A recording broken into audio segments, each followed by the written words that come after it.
ਇਸ ਤੋਂ ਬਾਅਦ ਅਸੀਂ ਦੇਖਦੇ ਹਾਂ ਕਿ ਵੀ ਇਹਦੀ ਮੋਟਾਈ ਨਾਪਣ ਦਾ ਤਰੀਕਾਕਾਰ ਕੀ ਹੈ। ਜਿਹਦੇ ਵਿੱਚ ਦੋ ਕਿਸਮ ਦੇ ਸਿਸਟਮ ਇਸਤੇਮਾਲ ਹੁੰਦੇ ਆ। ਇੱਕ ਮਿਲੀਮੀਟਰ, ਉਹ ਟੋਟਲ ਵਾਇਰ ਜਿਹੜੀ ਹੈ ਉਹਦਾ ਮਿਲੀਮੀਟਰ ਦੇਖਿਆ ਜਾਂਦਾ ਔਰ ਕਿੰਨਾ, ਔਰ ਕੰਡਕਟਰ ਦਾ ਮਿਲੀਮੀਟਰ ਕਿੰਨਾ ਹੁੰਦਾ ਕਿਉਂਕਿ ਗੋਲਾਈ 'ਚ ਹੁੰਦਾ। ਅਤੇ ਇੱਕ ਦੂਸਰਾ AWG, American wire gauge system.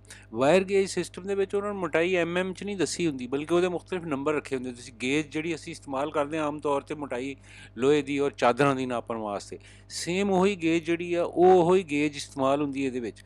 ਔਰ ਇਹਨੂੰ ਆਪਸ ਦੇ ਵਿੱਚ ਕਨਵਰਟ ਕਰਨ ਵਾਸਤੇ ਮੈਂ ਵੀਡੀਓ ਦੇ ਵਿੱਚ ਬਹੁਤ ਸਾਰੇ ਜਿਹੜੇ ਆ ਉਹ ਦਿੱਤੇ ਆ, ਆਪਣੇ ਚਾਰਟ ਦਿੱਤੇ ਆ। ਤੁਸੀਂ ਉਹਦੇ ਤੋਂ ਕਨਵਰਟ ਵੀ ਕਰ ਸਕਦੇ ਹੋ, ਆਪਣਾ ਕੈਲਕੂਲੇਟਰ ਵੀ ਦਿੱਤਾ ਹੈ ਔਨਲਾਈਨ। ਲੇਕਿਨ ਇਹ ਹੈ ਕਿ ਬਿਹਤਰ ਇਹ ਹੈ ਕਿ ਵੀ ਤੁਸੀਂ ਉਹਦੇ ਤੋਂ ਕਨਵਰਟ ਦੇਖ ਲਵੋਗੇ ਕਿੰਨੀ ਗੇਜ ਦੀ ਤੁਹਾਨੂੰ ਚਾਹੀਦੀ ਹੈ, ਔਰ ਉਹ ਗੇਜ ਜਿਹੜੀ ਬਾਕੀ ਥਾਵਾਂ 'ਤੇ ਵੀ ਕੰਮ ਆ ਸਕਦੀ ਹੈ। MM2 American wire gauge system. ਦੂਸਰੇ ਨੰਬਰ 'ਤੇ ਇਹ ਮੇਨ ਚੀਜ਼ ਇਹੀ ਹੈ ਕਿ ਕਿੰਨੇ ਗੇਜ ਦੀ ਤਾਰ ਹੋਣੀ ਚਾਹੀਦੀ ਆ ਔਰ ਉਹ ਤਾਰਾਂ ਦੀ ਤਾਦਾਦ ਕਿੰਨੀ ਹੋਣੀ ਚਾਹੀਦੀ ਆ। ਪਤਲੇ ਗੇਜ ਦੀ ਤਾਰ ਹੋਵੇ ਔਰ ਜ਼ਿਆਦਾ ਤਾਰਾਂ ਹੋਣ DC ਵਾਸਤੇ ਬਿਹਤਰੀਨ ਆ। ਮੋਟੇ ਗੇਜ ਦੀ ਤਾਰ ਹੋਵੇ, ਥੋੜ੍ਹੇ ਕੰਡਕਟਰ ਹੋਣ, ਉਹ ਜਿਹੜੀ ਹੈ ਉਹ AC ਵਾਸਤੇ ਇਸਤੇਮਾਲ ਹੁੰਦੀ ਹੈ। ਇਨਸੂਲੇਸ਼ਨ ਜਿਹੜੀ ਹੈ ਉਹ ਦੋਨਾਂ ਦੇ ਵਿੱਚ ਬਹੁਤ ਜ਼ਿਆਦਾ ਮੈਟਰ ਕਰਦੀ ਹੈ, ਲੇਕਿਨ DC ਵਾਇਰ ਜਿਹੜੀ ਹੈ ਉਹਦੀ ਇਨਸੂਲੇਸ਼ਨ ਅੱਛੀ ਹੋਣੀ ਚਾਹੀਦੀ ਹੈ। ਇਹਦੇ ਵਿੱਚ ਜਿਹੜੀਆਂ ਸੋਲਰ ਵਾਸਤੇ ਜਿਹੜੀ ਕੇਬਲ ਇਸਤੇਮਾਲ ਹੁੰਦੀ ਹੈ ਪ੍ਰੋਪਰ, ਉਹਦੇ ਵਿੱਚ ਡਬਲ ਇਨਸੂਲੇਸ਼ਨ ਹੁੰਦੀ ਹੈ। ਪਹਿਲੇ ਇੱਕ ਅੰਦਰ ਵਾਲੇ ਹਿੱਸੇ ਨੂੰ ਇਨਸੂਲੇਟ ਕੀਤਾ ਜਾਂਦਾ, ਉਸ ਤੋਂ ਬਾਅਦ ਉੱਪਰ ਦੂਸਰੀ ਇਨਸੂਲੇਸ਼ਨ ਲਾਈ ਜਾਂਦੀ ਹੈ। ਉਸ ਇਨਸੂਲੇਸ਼ਨ ਨੂੰ ਬਣਾਉਂਦਿਆਂ ਆ ਉਹਦਾ ਇਹ ਵੀ ਖਿਆਲ ਰੱਖਦੇ ਆ ਕਿ ਉਹ ਵੈਦਰ, ਕਿਉਂਕਿ ਤੁਹਾਨੂੰ ਪਤਾ ਹੈ ਅਲਟਰਾਵਾਇਲਟ ਰੇਜ਼ ਹੁੰਦੀਆਂ, ਸੂਰਜ ਜਦੋਂ ਪੈਂਦਾ ਉਹਦੇ ਅਲਟਰਾਵਾਇਲਟ ਰੇਜ਼ ਜਿਹੜੀਆਂ ਉਹ ਪਲਾਸਟਿਕ ਨੂੰ ਖਰਾਬ ਕਰਦੀਆਂ। ਉਹਦੇ 'ਚ ਅਲਟਰਾਵਾਇਲਟ ਪ੍ਰੋਟੈਕਸ਼ਨ ਹੁੰਦੀ ਹੈ, ਔਰ ਜ਼ਾਹਿਰ ਹੈ ਧੁੱਪ ਦੇ ਸਾਹਮਣੇ ਹੀਟ ਨੂੰ ਉਹ ਜ਼ਿਆਦਾ ਬਰਦਾਸ਼ਤ ਕਰ ਸਕਦੀ ਹੈ। ਇਸ ਵਾਸਤੇ ਜਿੱਥੇ ਕਿਤੇ ਤੁਹਾਨੂੰ ਨਜ਼ਰ ਆਵੇ ਕਿ ਇੱਥੇ ਵਾਇਰ ਹੀਟਅਪ ਹੋਣ ਦਾ ਚਾਂਸ ਹੈ, ਉੱਥੇ ਸੋਲਰ ਵਾਲੀ ਤਾਰ ਇਸਤੇਮਾਲ ਕਰੋ, ਉਹਦੀ ਇਨਸੂਲੇਸ਼ਨ ਜ਼ਿਆਦਾ ਬਿਹਤਰ ਹੈ।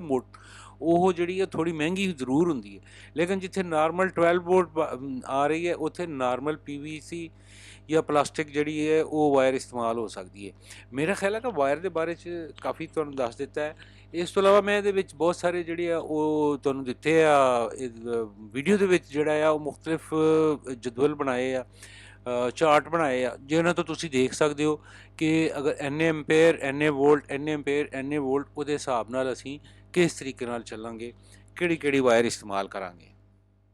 ਅੱਛਾ ਜੀ, ਹੁਣ ਅਸੀਂ ਆ ਜਾਂਦੇ ਹਾਂ ਕਿ ਵੀ ਕਿਹੜੀ ਤਾਰ ਕਿੱਥੇ ਇਸਤੇਮਾਲ ਹੋਣੀ ਚਾਹੀਦੀ ਹੈ। ਸਾਨੂੰ ਜ਼ਿਆਦਾਤਰ ਜਿਹੜੀ ਚਾਹੀਦੀ ਹੈ ਉਹ 48 ਵੋਲਟ 10 ਤੋਂ 20 ਐਂਪੇਅਰ ਜਿਹੜੀ ਹੈ ਬੈਟਰੀ ਕੇਬਲ ਬਹੁਤ ਚਾਹੀਦੀ ਹੁੰਦੀ ਹੈ। ਇਹਦੇ ਵਾਸਤੇ ਸਾਨੂੰ ਚਾਹੀਦੀ ਹੈ 2.5 mm ਤੋਂ ਲੈ ਕੇ 5 mm ਤੱਕ ਦੀ ਮੋਟਾਈ ਹੋਣੀ ਚਾਹੀਦੀ। ਮਤਲਬ ਅਗਰ 10 ਐਂਪੇਅਰ ਹੈ ਤਾਂ 2.5 mm ਤੇ ਚੱਲ ਸਕਦੀ ਹੈ, ਲੇਕਿਨ 20 ਐਂਪੇਅਰ ਵਾਸਤੇ ਉਹਨੂੰ ਡਬਲ ਕਰਨਾ ਪਏਗਾ। ਇਸੇ ਤਰ੍ਹਾਂ ਜਦੋਂ 30 ਐਂਪੇਅਰ ਤੇ ਕਰਾਂਗੇ ਤੇ 5 mm ਤੋਂ ਘੱਟ ਨਹੀਂ ਹੋਣੀ ਚਾਹੀਦੀ।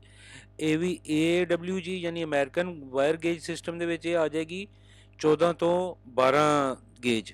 ਅੱਛਾ, ਇਹਦੇ ਵਿੱਚ ਇਹ ਹੈ ਕਿ ਜਿਹੜਾ ਡਾਇਆਮੀਟਰ ਆ ਉਹ ਤੁਹਾਨੂੰ ਦੇਖਣਾ ਚਾਹੀਦਾ ਹੈ ਕਿ ਬਈ ਡਾਇਆਮੀਟਰ ਅਗਰ ਥੋੜ੍ਹਾ ਵੱਧਦਾ ਹੈ ਔਰ ਉਹਦੇ 'ਚ ਵਾਇਰ ਸਟ੍ਰੈਂਡਸ ਜ਼ਿਆਦਾ ਹੁੰਦੇ ਆ, 30 ਐਂਪੇਅਰ ਤੋਂ ਉੱਤੇ ਜਦੋਂ ਜਾਓਗੇ ਫਿਰ ਤੁਹਾਨੂੰ ਉਹਦੇ ਉੱਤੇ ਹੋਰ ਮੋਟੀ ਲੈਣੀ ਪਏਗੀ। ਲੇਕਿਨ ਸਾਡੇ ਕੋਲ ਨਾਰਮਲੀ 30 ਐਂਪੇਅਰ ਤੋਂ ਉੱਤੇ ਘੱਟ ਹੀ ਹੈ ਔਰ 48 ਵੋਲਟ।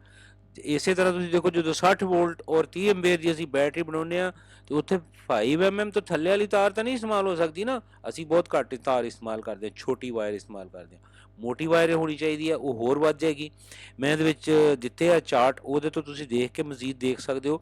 ਦੂਸਰੇ ਨੰਬਰ 'ਤੇ ਇਹਦੀ ਲੰਬਾਈ ਦਾ ਵੀ ਮੈਟਰ ਕਰਦਾ ਕਿ ਲੰਬਾਈ ਕਿੰਨੀ ਹੋਣੀ ਚਾਹੀਦੀ ਹੈ। ਅਗਰ ਲੇਕਿਨ ਇਹ ਹੈ ਕਿ ਉਹ 4 ਤੋਂ 5 ਮੀਟਰ ਤੱਕ ਜਿਹੜੀ ਲੰਬਾਈ ਹੈ ਨਾ, ਉਹਦੇ ਵਿੱਚ ਕੋਈ ਇੰਨਾ ਜ਼ਿਆਦਾ ਫਰਕ ਨਹੀਂ ਪੈਂਦਾ। ਸਾਡੀ ਜਿਹੜੀ ਗੱਡੀ ਹੈ ਉਹਦੇ 'ਚ ਟੋਟਲ ਲੰਬਾਈ ਜਿੱਥੇ ਵੀ ਆਉਣੀ ਹੈ ਮੀਟਰ 1.5 ਮੀਟਰ ਤੋਂ ਥੱਲੇ ਹੀ ਰਹਿਣੀ ਹੈ। ਇਸ ਵਾਸਤੇ ਲੰਬਾਈ ਦਾ ਇੰਨਾ ਮਸਲਾ ਨਹੀਂ।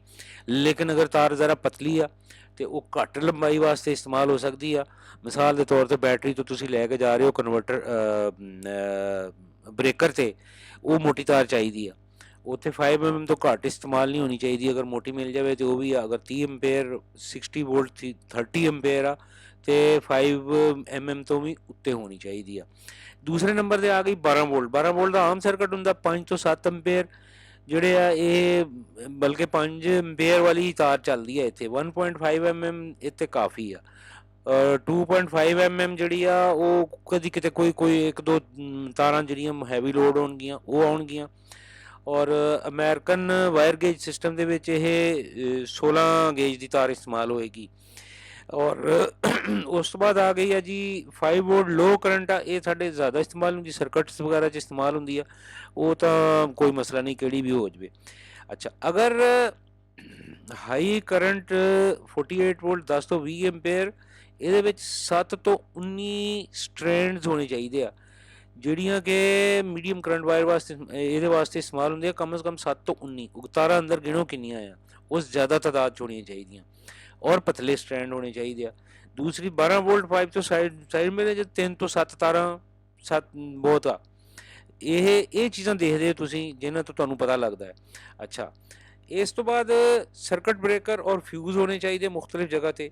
ਵਾਇਰ ਨੂੰ ਜਦੋਂ ਤੁਸੀਂ ਉਹਦੀ ਰੂਟਿੰਗ ਕਰਦੇ ਹੋ ਕਿ ਕਿੱਥੋਂ ਲੈ ਕੇ ਜਾਣੀ ਆ, ਉਹਦੇ ਵਿੱਚ ਇਹ ਦੇਖੋ ਕਿ ਕਿਤੇ ਵਾਇਰਾਂ ਜਿਹੜੀਆਂ ਉਹ ਡੈਮੇਜ ਨਾ ਹੋਣ, ਕਿਤੇ ਉਹਨਾਂ ਦੀ ਰਗੜ ਨਾ ਹੁੰਦੀ ਹੋਵੇ। ਅਗਰ ਕਿਸੇ ਜਗ੍ਹਾ ਰਗੜ ਹੁੰਦੀ ਹੈ ਜਾਂ ਲੋਹੇ ਦੇ ਪਾਰਟ ਨਾਲ ਜਾ ਰਹੀ ਹੈ, ਤਾਂ ਉੱਥੇ ਪਾਈਪ ਲੱਗਣਾ ਚਾਹੀਦਾ, ਪਾਈਪ ਦੇ ਅੰਦਰੋਂ ਗੁਜ਼ਰਨੀ ਚਾਹੀਦੀ ਹੈ।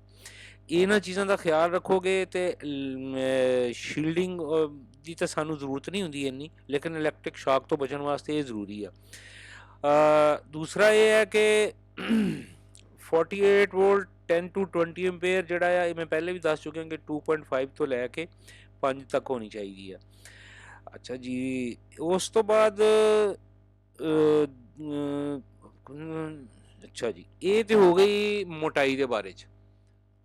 ਅੱਛਾ ਜੀ, ਹੁਣ ਅਸੀਂ ਆ ਜਾਂਦੇ ਹਾਂ ਕਿ ਵੀ ਕਿਹੜੀ ਤਾਰ ਕਿੱਥੇ ਇਸਤੇਮਾਲ ਹੋਣੀ ਚਾਹੀਦੀ ਹੈ। ਸਾਨੂੰ ਜ਼ਿਆਦਾਤਰ ਜਿਹੜੀ ਚਾਹੀਦੀ ਹੈ ਉਹ 48 ਵੋਲਟ 10 ਤੋਂ 20 ਐਂਪੀਅਰ ਜਿਹੜੀ ਹੈ ਬੈਟਰੀ ਕੇਬਲ ਬਾਅਦ ਚਾਹੀਦੀ ਹੁੰਦੀ ਹੈ। ਇਹਦੇ ਵਾਸਤੇ ਸਾਨੂੰ ਚਾਹੀਦੀ ਹੈ 2.5 mm ਤੋਂ ਲੈ ਕੇ 5 mm ਤੱਕ ਦੀ ਮੋਟਾਈ ਹੋਣੀ ਚਾਹੀਦੀ। ਮਤਲਬ ਅਗਰ 10 ਐਂਪੀਅਰ ਹੈ ਤਾਂ 2.5 mm ਤੇ ਚੱਲ ਸਕਦੀ ਹੈ, ਲੇਕਿਨ 20 ਐਂਪੀਅਰ ਵਾਸਤੇ ਉਹਨੂੰ ਡਬਲ ਕਰਨਾ ਪਏਗਾ। ਇਸੇ ਤਰ੍ਹਾਂ ਜਦੋਂ 30 ਐਂਪੀਅਰ ਤੇ ਕਰਾਂਗੇ ਤੇ 5 mm ਤੋਂ ਘੱਟ ਨਹੀਂ ਹੋਣੀ ਚਾਹੀਦੀ।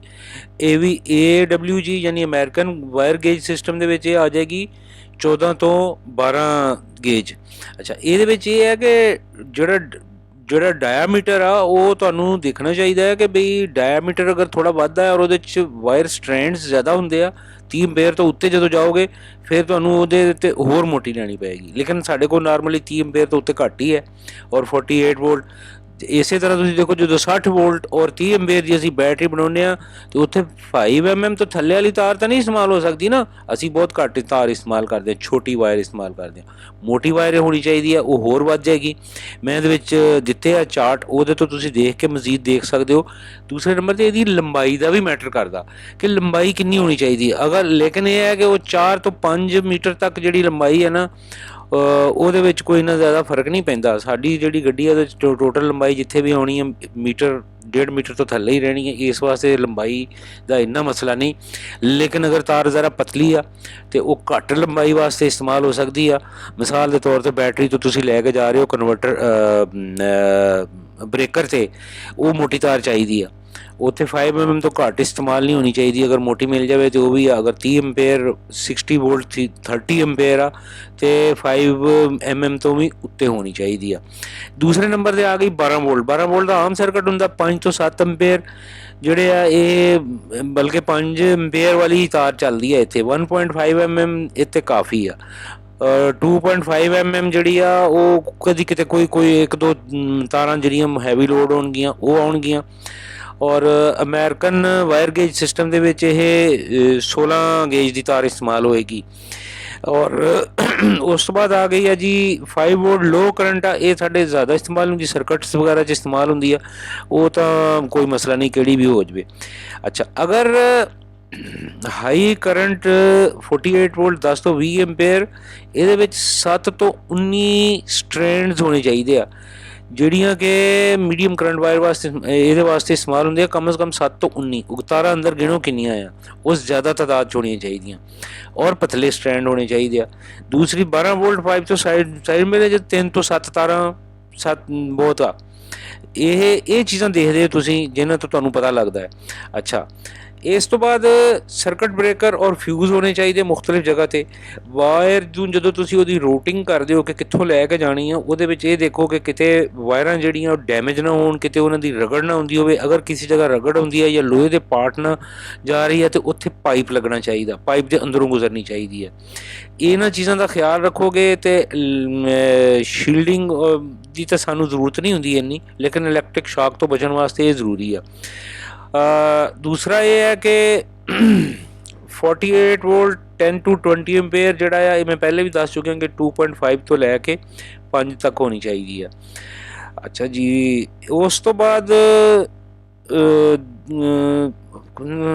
ਅੱਛਾ ਜੀ, ਇਹ ਤੇ ਹੋ ਗਈ ਮੋਟਾਈ ਦੇ ਬਾਰੇ 'ਚ।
ਔਰ ਫਿਰ ਜਿਹੜਾ ਆ ਉਹ 0 ਤੇ ਹੁੰਦਾ ਹੈ। ਇਸ ਵਾਰ